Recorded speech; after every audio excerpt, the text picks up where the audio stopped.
Mario Alonso, la segona oportunitat. Bueno, lo primero que me gustaría decir es lo siguiente. Yo no creo que una persona pueda sacar a otra persona de una situación tan compleja. Lo que sí que creo es que puede ayudarla a que esa persona salga. Entonces, de alguna manera me gustaría explicar la relación que hay entre ciertos procesos mentales y procesos que tienen lugar en nuestro cerebro y en nuestro cuerpo. Y bueno, me gustan mucho las metáforas, de hecho la he utilizado para el último libro. Es cuando el gusano se mete en esa estructura, en esa oscuridad, y parece que ahí, bueno, va a finalizar, entra en lo que se llaman las enzimas proteolíticas y de alguna manera, bueno, le destruyen, pues lejos de desaparecer, sencillamente se convierte en otro ser. Claro, para un gusano es imposible prever lo que podría hacer siendo una mariposa. Son posibilidades que emergen también en nosotros, en los seres humanos, y que nos permiten lograr cosas que normalmente no logramos. Me gustaría mucho explicarle un concepto que procede de la física cuántica, se llama colapso de onda. Por ejemplo, si observamos esta estructura redonda, circular, vemos que es de color verde. Y decimos, bueno, es de color verde, es decir, el problema es un problema insoluble. Yo no puedo hacer nada, yo estoy en esta situación tremendamente dramática, no puedo llevar dinero a casa, hay gente que antes me llamaba, ahora como no parece que les pueda ayudar ya no me llaman, no soy nadie. Entonces, cuando uno ve el problema así, se siente absolutamente impotente. Yo lo que invitaría es a ver esto desde otro ángulo. ¿Cuál es ese ángulo? El color verde se puede dividir en dos colores, el azul y el amarillo. Pero cuando uno solo ve el color verde, no puede distinguir el azul y el amarillo, solo ve el verde. ¿A qué correspondería el color azul? El color azul correspondería al problema real. Es decir, una persona que se queda sin trabajo es un problema real. No podemos pensar, no, esta es una situación psicológica. No, es un problema real, serio, y hay que verdaderamente entender el sufrimiento, el dolor de una persona que está pasando por esta situación. No se puede empequeñecer y decir, bueno, esto es una cosa que pienses en positivo, de que veas el aspecto. No, es un problema real. Ahora, frente a ese problema real, añadimos algo, que es muchas veces nuestra sensación de impotencia. Es decir, frente al color azul añadimos el color amarillo. Nos sentimos como insectos, como hormigas. Y eso configura esa nueva estructura que es de color verde. El problema real, si no eliminamos nuestra sensación de impotencia, se convertirá en un problema insoluble. Si conseguimos eliminar nuestra sensación de impotencia, se convertirá en un gran desafío, pero no es un problema insoluble. Todo lo que vamos a ver aquí tiene que ver con eso, cómo convertir esta sensación de impotencia en una sensación de acuerdo, el problema es real, el problema existe, es importante. Yo tengo estatura suficiente para hacerle frente. Yo puedo, yo soy capaz. ¿Hay realmente una base científica que sostenga esto? ¿O es solamente una idea más o menos agradable, más o menos ilusionante de que yo puedo, pero en el fondo no me lo creo? Por eso vamos a ver que sí que existe una base científica sólida para que realmente creamos en nosotros y en nuestro potencial para convertir problemas insolubles en desafíos. ¿Qué pasa en un ser humano cuando hace frente a la incertidumbre? Por ejemplo, esta es una fotografía del desierto de Arizona. El desierto de Arizona tiene peligros, tiene serpientes cascabel, muy grandes por cierto, tiene coyotes, son peligros, pero tiene otras cosas, tiene posibilidades, los cactus tienen unas tremendas utilidades, hay muchas cosas muy interesantes. ¿Qué nos pasa a los seres humanos cuando nos encontramos frente a un entorno nuevo, incierto? Nuestro mapa previo no nos sirve. Decimos, ¿qué hago aquí? Aquí es donde es fundamental que entendamos qué pasa en nuestro cerebro. Cuando un ser humano entra en la incertidumbre, la naturaleza le ha hecho un regalo. ¿En qué consiste ese regalo? Consiste en 4 cosas. Primero, aumenta su espíritu explorador. ¿Para qué? Para ir investigando la nueva tierra, si no, ¿cómo la va a conocer? En segundo lugar, aumenta su capacidad de atención. Si hay 100 datos de la realidad y normalmente captamos 4, empezamos a captar 40. Aumenta la capacidad de aprendizaje. ¿Por qué? Porque la nueva tierra tenemos que cometer pocos errores, y si cometemos errores, que los vamos a cometer, aprender rápidamente de ellos. Y aumenta la creatividad. Esto es debido a un cambio drástico en el funcionamiento cerebral. Es decir, el ser humano está dotado ante las situaciones de crisis, incertidumbre y cambio para sacar a flote un tesoro oculto. De hecho, esto no es novedoso. Nosotros procedemos de un ser pequeño, de pocas capacidades aparentemente, que apareció hace 2,5 millones de años en el este de África. Se enfrentó a una época de sequía tremenda y fue evolucionando, se adaptó hace 1 millón de años, imaginemos el coraje y la audacia de estas personas. Cogieron troncos y llegaron desde el este de África hasta Australia, Java, China. Espectacular. Es decir, el ser humano se ha estado adaptando continuamente a lo largo de su historia a procesos de crisis, a procesos de cambio profundo. ¿Qué ocurre? ¿Qué ocurre en su cerebro? ¿De dónde sale este tesoro, esa fuerza para adaptarse? Lo primero que ocurre es un aumento muy importante en el riego sanguíneo de ciertas partes del cerebro, especialmente de la parte anterior, llamado lóbulo prefrontal. ¿Qué hace el lóbulo prefrontal? Los lóbulos prefrontales, ya que tenemos uno en cada hemisferio, los lóbulos prefrontales hacen precisamente eso. Nos ayudan a prestar más atención, a aprender más deprisa, a ser más creativos. Nos invitan a explorar. Hay una secreción de una sustancia llamada dopamina que invita a explorar. Además, esto es fundamental, porque yo cuando estudié medicina hace ya muchos años, recuerdo que me dijeron 2 cosas. Primero, que a los 7 años la personalidad ya estaba definida. Oiga, es que yo tengo 28, lo siento, es tarde. Y lo segundo es que las neuronas solo morían. Entonces, cada un día uno se perdía por la calle y decía, anda, ¿dónde iba yo? Pues otras 100.000 neuronas que han debido morir. Claro, esto era muy triste, porque claro, a medida que ibas aumentando de edad, tus células nerviosas iban muriendo. Claro. Era con la información técnica de entonces. Con la actual, esto ha cambiado. Esto que vemos aquí es una maravilla. Se llama neurogénesis. Células madre, células pluripotenciales, capaces de convertirse en cualquier cosa en las cavidades cerebrales, emigran a esta estructura llamada hipocampo y empiezan a convertirse en neuronas. Observemos, esta ya ha hecho una neurona apical, una dendrita apical, y empiezan a convertirse cada vez más en lo que son neuronas físicamente evidenciables. Esta estructura hipocampal, ¿para qué sirve? Sirve para aprender deprisa, sirve para controlar el pánico y además segrega una sustancia que se llama dopamina, que le he comentado antes, que nos permite mantenernos ilusionados en medio de la dificultad.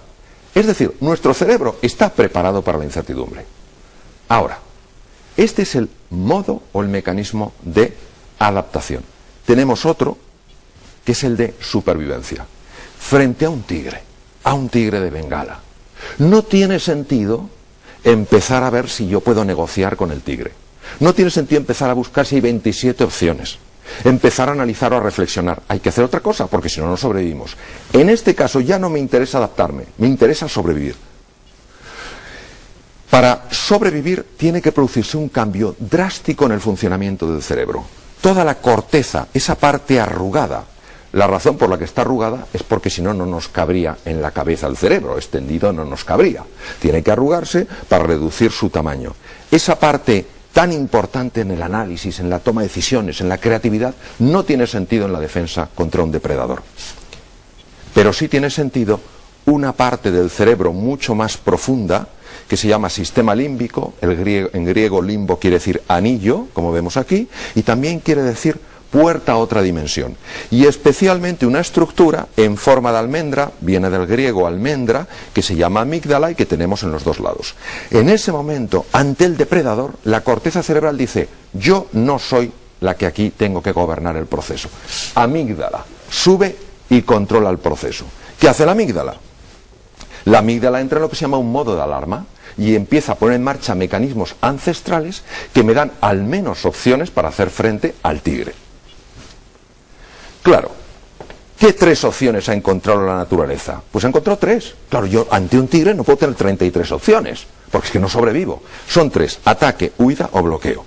Pero claro, el ser humano atacando a un tigre, se han observado ataques a animales peligrosos cuando había un ser querido entre el animal peligroso y la persona, o la huida, o el bloqueo. Hace falta un cambio drástico en el funcionamiento de la musculatura. Yo no tengo ninguna opción frente a un tigre de Bengala. Yo no puedo correr a suficiente velocidad.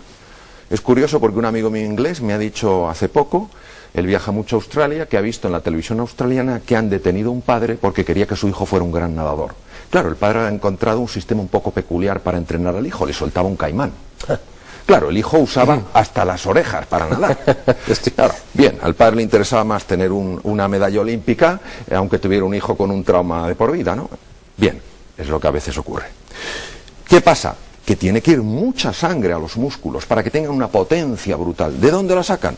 Pues en primer lugar, de las partes del cerebro que no son imprescindibles. Claro, el cerebro lo vemos aquí, y el cerebro es una estructura pequeña. en relación con el cuerpo, pesa el 2% del cuerpo, pero se lleva el 25% de la sangre. ¿Qué hace en su sabiduría al organismo? Dice, hay que llevar sangre a los músculos, cerebro, todas las áreas, que no son imprescindibles, negociación, creatividad, reflexión profunda, análisis, fuera. Pero no es suficiente la sangre que se lleva del cerebro, no. Tiene que llevarse a otras partes, ¿dónde se la lleva? El tubo digestivo. Claro, no tiene sentido que a mí me vaya persiguiendo un tigre de Bengala, vea una piña y digo, oh, qué pinta tiene esa piña. No tiene ningún sentido. Con lo cual, el tubo digestivo se queda sin sangre. También de otras partes, obviamente, todo el sistema reproductor, zonas que en ese momento no son imprescindibles para la vida. Es decir, este es un sistema fantástico.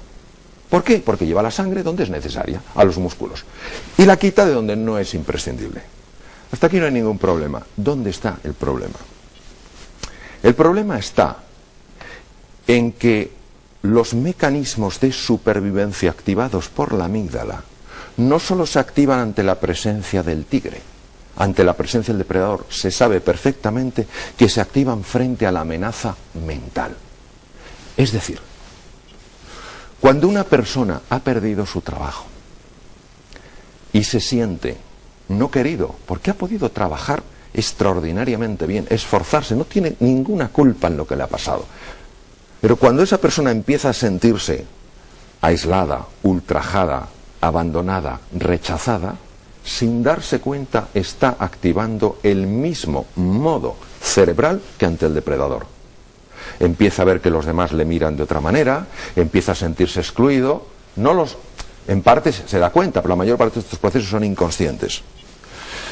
¿Qué pasa? Pues que igual que la amígdala era activada directamente por la visión del depredador, es un proceso de 80 milésimas de segundo, esquemas mentales que tenemos en el cerebro pueden activar la amígdala. ¿Cuáles son los esquemas mentales? Se sabe que cuando una persona empieza a darle vueltas a una conversación negativa, me he quedado sin trabajo, ¿quién soy yo? Nadie. Ahora, ¿cómo voy a salir? De ninguna manera. ¿Quién va a contar conmigo? ¿Quién va a contar? Pues nadie, no va a contar nadie. Se sabe que ese tipo de conversaciones negativas, se ha estudiado con resonancia funcional magnética, empiezan a ocurrir en la zona prefrontal, la parte verde, justo encima del ojo derecho. Ahí tenemos las conversaciones negativas. Empezamos a darle vueltas y vueltas y vueltas a lo mismo. El problema es que la idea acaba convirtiéndose en un sentimiento, porque si observamos la parte verde y la parte amarilla están muy cerca, este es el gran cíngulo anterior, y esto transmuta un pensamiento en un sentimiento. Ya no es que lo vea difícil, ahora es que me siento incapaz. Una vez que el cíngulo anterior se ha activado, activa directamente las amígdalas. Es decir, lo mismo que hacía el tigre. La diferencia es que ahora ha sido con un pensamiento que no paro de darle vueltas a lo mal que está, que no tengo salida, etcétera, etcétera.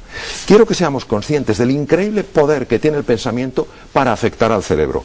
Una vez que las amígdalas se han activado, ya no estamos ante un modo de alarma de la amígdala, sino estamos secuestrados por la propia amígdala. La amígdala ha decidido ser la protagonista de nuestra obra, la protagonista de nuestra vida.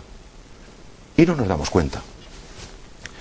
La amígdala activa todo un sistema de alarma en el cuerpo, es una hormona que se llama CTH, el sistema de alarma se llama sistema nervioso simpático, el cual a su vez afecta a unas glándulas que están encima de los riñones llamadas suprarrenales, esta es una fotografía de las suprarrenales, con microscopía, y las suprarrenales empiezan a producir adrenalina, noradrenalina y cortisol. Es decir, cuando yo quedo envuelto en una conversación negativa, empiezo a cambiar la química de la sangre. No digo tener una emoción de tristeza, desesperanza, eso es ser humano. Es quedarme anclado. Tenemos emociones, pero vivimos en estados de ánimo. Cuando vivo en un estado de ánimo negativo, empiezo a llenar mi sangre, sobre todo de cortisol. ¿Cuál es el efecto? Pues lo que hemos visto. Nuestro cerebro entra en modo de ataque, huida o bloqueo. Me vuelvo irritable, me ofrece una posibilidad de trabajo y digo, no, eso seguro que no es para mí, no quiero hablar con nadie. Es decir, es como si metiéramos nuestro cerebro en un bote de conservas. ¿Para qué digo esto? Lo digo para que seamos muy cautos con lo que nos estamos diciendo a nosotros mismos. Ya es suficientemente complejo el mundo exterior para que nosotros lo hagamos más complejo.